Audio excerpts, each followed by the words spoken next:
Hello, my friend, and welcome. This is your moment. I'm Katarina Miletic, and you are listening to the podcast that will challenge you to think with your soul and believe that your only power is inside you.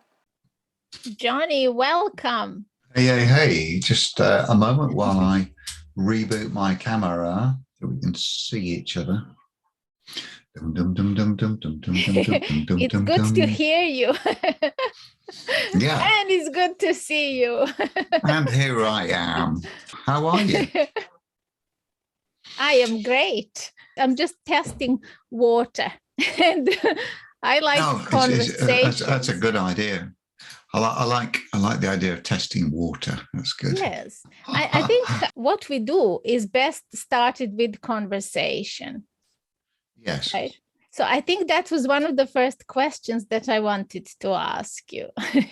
Yeah, well, you certainly can. I just appreciate the fact that we have had the opportunity a few times now to talk, and how you have welcomed me into your world. And I can tell that you are very skilled in conversations, in communication. So I know that you say that you hate marketing for real. So we're going to dig about in that subject a little, because I know you from Jonny Hates Marketing, right? And you say that's a valid statement. But let's start with conversation. I mean, how important is to have a real conversation, to be able to get to the bottom of things? It is important in the context of building long-term relationships, and particularly if you're serving people with what we might call a high-ticket program, something where there's a significant financial commitment to actually getting on board. Those things rarely fly off the shelves automatically with people just reading the details. Most of the time we're going to want to see the person who's delivering the program, aren't we? We're going to want to have a conversation, make sure everything is resonating and that we match their values and all the rest of it. So I think the art of conversation is really, the beating heart of our business, and it's what we teach our students, to talk to people. Now, there is another way of helping people and selling your products, which generally involves a lower ticket value, if you like, and we've experimented with various sort of automations and launches and stuff like that. And generally speaking, I mean, if you do a good job and perhaps there's a webinar involved, or there's a thing called isn't there a video sales letter, a VSL, if you can put one of those together, you can probably make remote sales up to $1,000 or £1,000, that kind of thing. People will take a chance at that sort of level, without talking to the person. But to answer your question fully, I think the art of conversation is really important. As Rich Litvin says, the best way to give people an idea of what it's like being coached by you is to coach them. Indeed, yes. Yeah. And there's the opportunity to get really interested in another person, to go deeper into the subjects that matter to them, to have this sense, because as you said, if we are truly wanting to help somebody, we will get the sense where are some things that are limiting them in their own thinking, where we can perhaps aid and just help them unlock and unblock there. So I think also that conversations are a nice doorway into the real relationship between two people, and then that can develop from there. And also I wanted to ask you, do you think that is sort of available to somebody who is just starting in the coaching business? Because when you experience, whether that is offline and now you're translating that online, I think there is a possibility of building that lower ticket offer. But how do you think, how easily would that translate into somebody who just wants to build the reputation, just starting out? Would you think that lower ticket would be better option, or building real relationships in real conversations? Well, it's interesting, isn't it? Because, one of my favorite acronyms, ABC, is audience before content. Mm-hmm. And if you're shouting at the traffic, if you're trying to put something out and nobody's listening, then you could argue that it doesn't matter what your product costs. Mm-hmm. But the fact remains that if you're selling higher ticket, you need to sell fewer of them to meet your own financial goals and your business goals than lower ticket. So you need there is less of a requirement for a larger audience. In other words, you can flourish with a small audience if you have a high ticket program. Yes.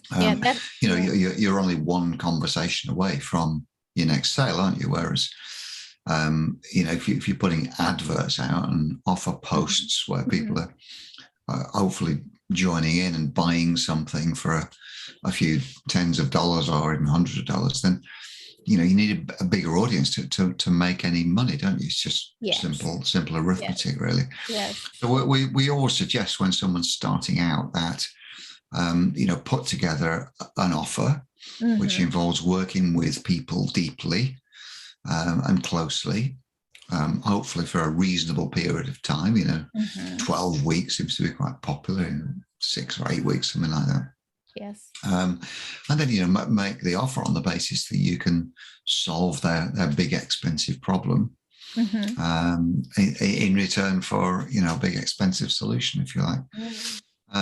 But, it's undoubtedly the case, I think, if you're starting out as a coach and you don't have an audience, then something reasonably high ticket is a smarter idea. Definitely. Than trying to sell lots of cheap things to lots of people, Yes, that would be my experience as well. And how important then is it? And I think in my opinion, it's ever more important to really build a community around what we do and around what we are best equipped and what we most desire to help our audience with.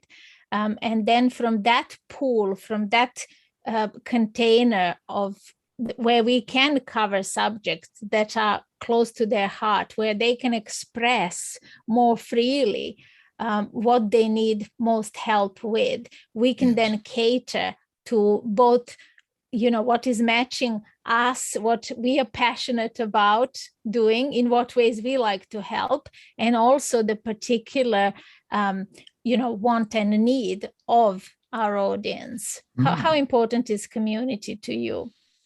Well, here's what community does, and this is a metaphor that I've developed recently and written about it at some length. If you imagine what one approach to finding clients is like sort of fishing at a riverbank, and it's a fast-moving river. There's lots of fish in it, and you throw your line in, and hopefully one of them will bite. The problem with this fast-moving river, it's very popular. So there are lots and lots of other anglers sitting next to you, upstream and downstream. Some of the people who are upstream have got a better chance because they get to the fish first, don't they? But nevertheless, there's a lot of competition. Everybody's trying for the same fish. And because it's a river, there might be dead fish in there. There might be old boots, tires, mattresses, all kinds of things that people are thrown in, right? So it's not a very good place to fish, is it? And you might go home, with just a couple of little tiddlers in it. Stay with the metaphor and imagine that instead of that, you have a beautiful country house. And in your field, you've got a few acres of land. There's a lake, a beautiful lake. and you fill this lake with carp, with premium koi carp, and they breed. And all the fish in there are beautiful koi carp swimming around. And you're the only person who's allowed to fish in there because it's your lake. Do you get the metaphor here? Yes. You get the analogy. It's slightly easier to catch a fish. And you know what the fish are going to be because you put them there in the first place, right? Yes. So this is the art of the online community, isn't it? You build your own community, build your own audience with your ideal clients in there. You don't let anybody else in. Yeah, there's no tiddlers. There's no old boots in there, right? No. You've just got. Sounds a bit offensive, doesn't it? Calling somebody an old boot. We get the idea. And you've just got this beautiful, rich community, and they're breeding. Yeah. Yes. Community builds community, doesn't it? When someone sees your community and goes, people like me join this community, then they'll join as well. And that's the way to never run out of audience. Yeah. Who knows? The river could run dry, couldn't it? The river could get poisoned. Yeah. All the fish could die. Right. And in this environment that you are providing, you can also manage those conditions, right? Yes, you can. You can feed the fish whatever you want, can they can thrive, yes. Even if thrive, exactly. Yeah. Right. And the fish get bigger and bigger. I'm in love with that analogy. It's just so powerful, isn't it? It's your own private community, basically, your own private space. So the people who are in there have been curated by you. You only let the people in that you want, you see. And what this means is that day by day, week by week, month by month, you can identify the people that you'd like to work with. And just invite them into conversation, as we talked about earlier.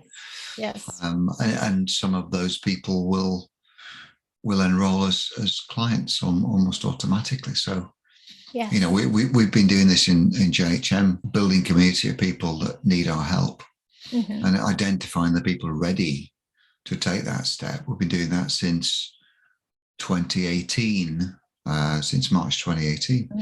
And every single month we've managed to find between 4 and 8 people who are ready to join the program. So, you know, this works. And the beauty of it is because it's just so conceptual, if you like. It's not specific to any particular niche. It works in any niche, any coaching modality, any therapy modality. As long as you can identify the big, expensive problem that you're solving, and as a next stage, identify the kind of people who benefit the most from that. And it's a simple next step to build a community of those people, and you can serve them forevermore then, can't you? That is the thing, isn't it? That you can actually serve those people because you get to know them, you get to build a relationship, and they get to know that you genuinely care about them. In just passing by, it's very difficult to ascertain all of those things. We may pick up on 1 or 2 things when we are flowing with the river, but things are happening very fast, and sometimes you catch a match that's like what you have to offer and what they need is a match, but more often than not, it's not a match, is it? No. Well, exactly. And if you want to really sort of stretch the river analogy, if you like, you know, the place for a sort of fast moving river that might have a load of fish in with lots of other fisher people is to stick a net on the river. You know, and they're all just not fishing very well. You've got a net and you've captured everybody. I mean, this is advertising, isn't it? You know, paying for ads, if you like.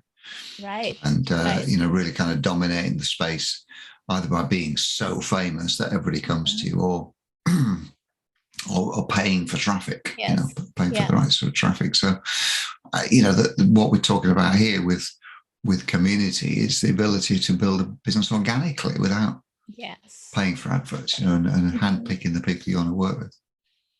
And also from being inside your community, I can say that it feels really safe. It feels like you totally care about your community in the way that you don't patronize them, you don't ever tell them what to do, but you nurture them into growing into their own full possibilities. So, but I'm really liking the river and the lake analogy. Yes. Yeah.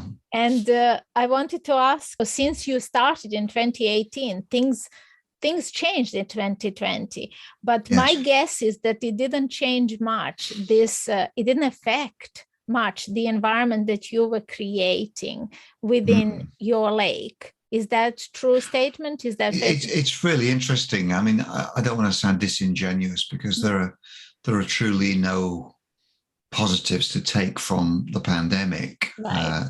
Clearly lots of people lost their lives and their livelihood, and it's something that shouldn't have happened, and nobody would have wished it. But in May 2020, when the first lockdown was happening in the UK, we saw a spike in demand for our services, because therapists and coaches who had a local audience and were seeing people face to face physically were suddenly not able to do that anymore. So we had dozens of people who were just saying, my business is dead, overnight. I had one lady who was in tears. She'd taken phone calls that morning, and 12 clients had cancelled immediately. Wow. I said, look, that's it. We can't come in. She knew that was going to happen, of course. So we actually doubled our capacity on our program right away then. And prior to that, we were taking 4 people into the program every month.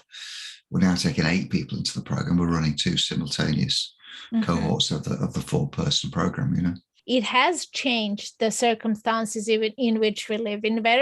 Inevitably has changed it. It has altered it, and we had to adapt to where we find ourselves in new situations.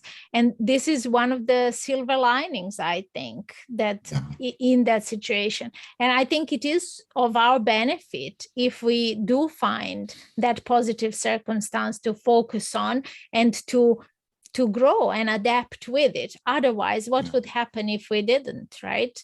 Yeah. The alternative is exactly. I mean, you need to do that. And we come at our business, as I'm sure you do, from a point of view of service. Yes. And when we saw so many people who had lost their businesses or were, saw a serious downturn, we wanted to help them. So that's the primary reason why we doubled our capacity. Obviously, the side effect of that is that, we're earning more money, but, it's all just about listening to your tribe, and that's right. Going right back to where we started, the thing about the community is that we had clear visibility of that in real time, so when people in our community were popping out going, what am I going to do? I've lost my business. We could see them, whereas the other alternative where you're just sitting there as a digital marketer, you don't necessarily spot that. You don't have that closeness to you. Yes. Yeah. So there's another huge advantage to building a community. You can feel the pulse. You can feel the pulse on a daily basis. Yes. Yeah. So talking about community, the other thing you can do when you curate a community of like-minded people is you can produce regular content that appeals to all of them, as well as appealing to each of them as individuals. And there's no better way to do that than to write a book. If you have a community who resonates with your message, then some of them all the time will be open to the idea of buying a book with your content. And I've actually done this twice now. So I wrote a book called Jonny Hates Marketing in 2019. And here's the sequel. Wow. Jonny Hates Selling in 2021. So these books are actually compilations of my daily brain tattoos. So at the point where I wanted to publish the books, the content was already written. Beautiful. And I just got someone to collate it. There's 100 daily brain tattoos in each of those books. And yeah, the community loves the idea of books. You know, I think this is the heart of the community, where they regard you as an authority because you've invited them in. It's like you've thrown a party and you're the host. They're all there to communicate with each other, to vibe from the community feel, but they regard you as the host, as the authorities. So prudent what you did, and it's a wonderful way to contribute is if you already have written content, and perhaps if you don't, maybe we can recommend first starting something like daily emails to your community, or blog posts, perhaps. So you don't have to email them out. I mean, you could write them in the form of social media posts, couldn't you? Right. And then just collate your posts. I know lots of people who do that. Yes. Yeah. Exactly. I did that as well, and have the idea of publishing it one day when it feels right. But wonderful way. Thank you, Jonny, for sharing the books as well with us. I'm going to put a link as well to that, because I'm a receiver of your daily email, and I know how they are not only highly entertaining, but they always drive the point home, precise point. So they don't take longer than 3 minutes to read, but they really set your day on the right path. Well, you're obviously a slow reader, because I designed them as a 1 minute read. Yeah, no, I am a slow reader. I savor them. I like to savor things. Beautiful. I contemplate them for 3 minutes, but you can read them much faster. Beautiful. Yeah. It might take longer to do, but I think it's well worth the effort.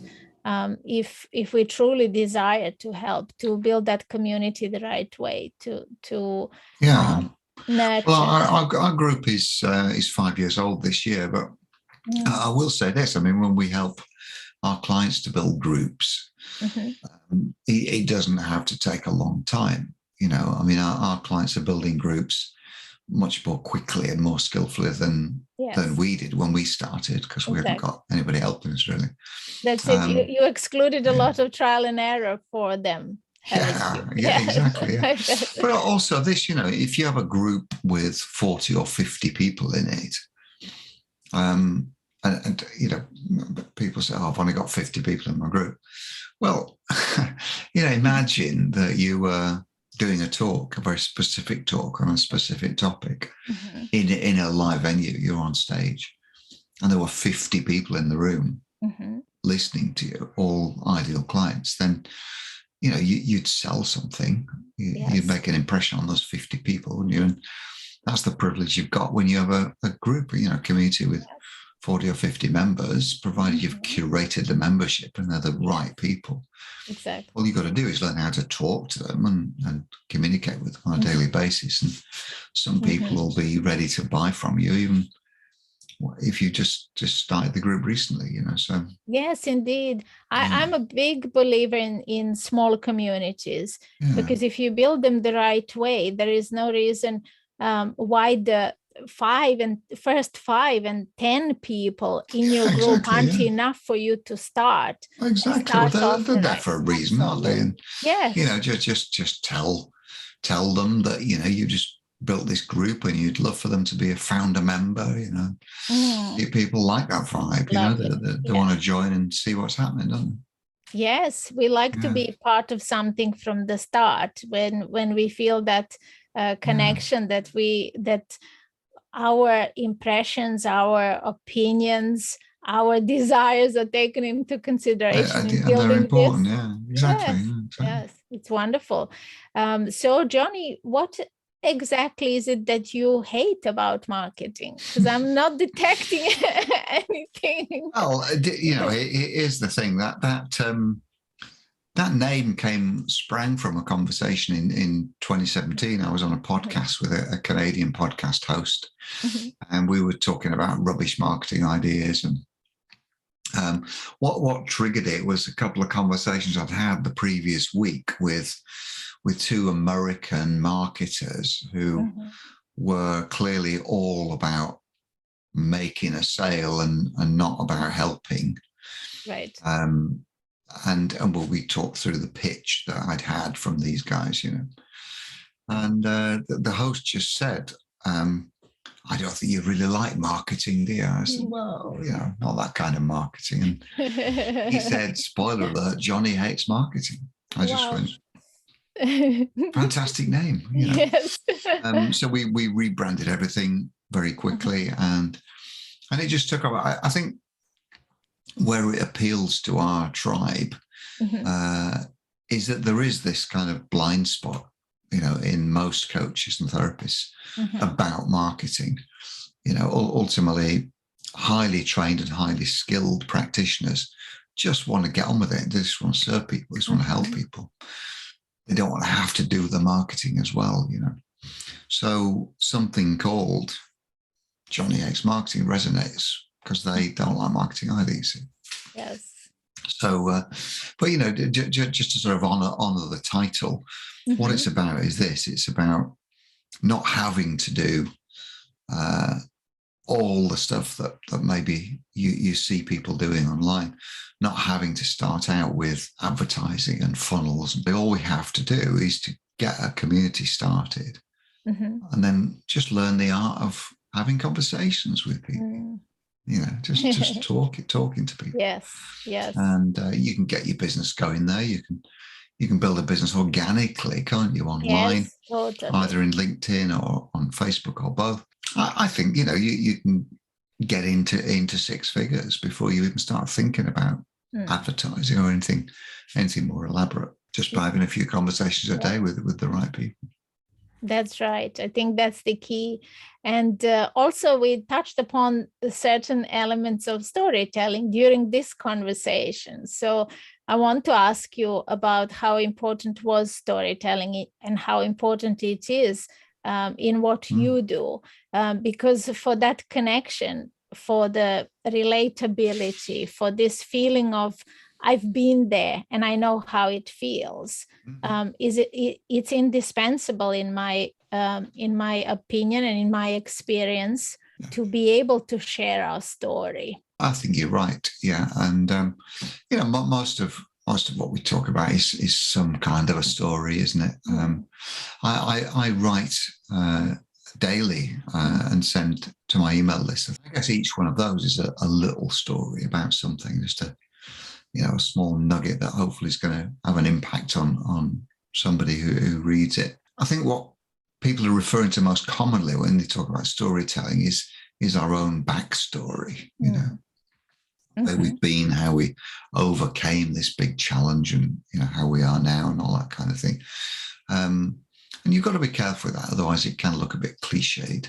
I think it's the most powerful story that you can tell in our profession is the story of how you've changed people's lives. Specific case studies, if you like, talking about, how someone was when they joined you and how you transformed them, how they are now, if you like. That's the journey people want to see, because that's the thing that your potential clients will believe and will resonate with, because everybody will see themselves a little bit in the other person's journey, and they're much more likely to think, well, it worked for her, therefore it might work for me.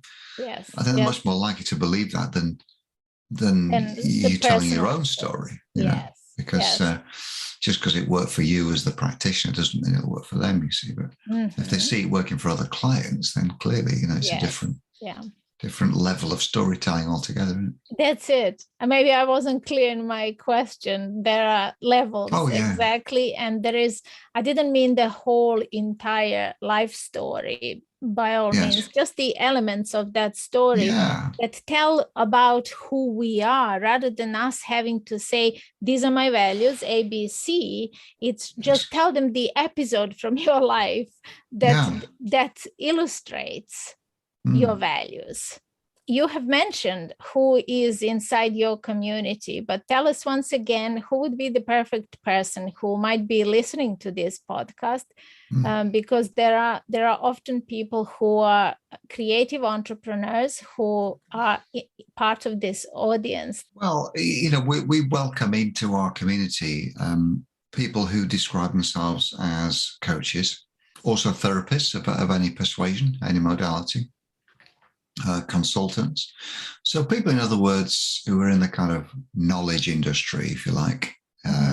People are paying them for the knowledge gap between what they know and what their clients want to know. And it's oftentimes the case, in that profession that people learn how to do it, but they don't learn how to market it. And, it's really no use just being the best at what you do and expecting the reputation to grow at any kind of speed. You do need to be marketed as well. You need to have some kind of chops, some kind of strategy for getting yourself out there. It's not a build it and they will come profession hours, and having access to the whole world through your keyboard means that the cost of entry is very, very low, because everybody else has got access to the whole world as well. And this means that certain steps need to be put in place for it to work at all. And as we touched on earlier, Katrina, it is all about building your own community, curating your own community where they see you as their leader, as an expert. You support your community so well. So if anybody is listening and they're exactly in this position that Jonny is describing, I can tell you, you don't need to spend years looking at these big programs out there. You really need somebody who is so heart-centered and who has your best interest at heart, who wants you to build a business genuinely, and who is well equipped to start you on that way and to support you while you get to your goals, whatever those goals may be. But you always have a choice. You can go about it the harder way, but we are presuming you worked in your life and built something with intention to create bigger impact with those people that you do help and work with. If you're watching this on YouTube, and you probably will, it will be in the description, and you can click on the link and then it will take you directly to Jonny's community. We will also have Lisa, who is Jonny's partner, on the platform as well as a guest, and I'm sure she'll tell us from her angle what it is like to work with Jonny. But I just want to commend you for the community that you have, and I'm so grateful personally to have met you. I wish I met you 5 years ago when I was starting. Well, you can't wind back the clock, but you can compress the amount of time it takes from now, can't you? That's right. Yes. I just want to reiterate that point, that it is really sometimes you find yourself in the in this like life just hands things to you, and seeing you in one of the recent interviews you did in one of the communities where I belong just sort of was the message I needed to hear that day. And here we are just I'm so month later. It's beautiful. So it's important to keep talking about what we do, keep impacting people, whether they choose to work with us or not. It is, I agree. Our thing is to put the message out there, and people who resonate with it somehow always find us. It's a real pleasure to be here, Katrina. Thanks for having me on the show. Thank you, Jonny. It's a pleasure, and I hope that we will see you back soon.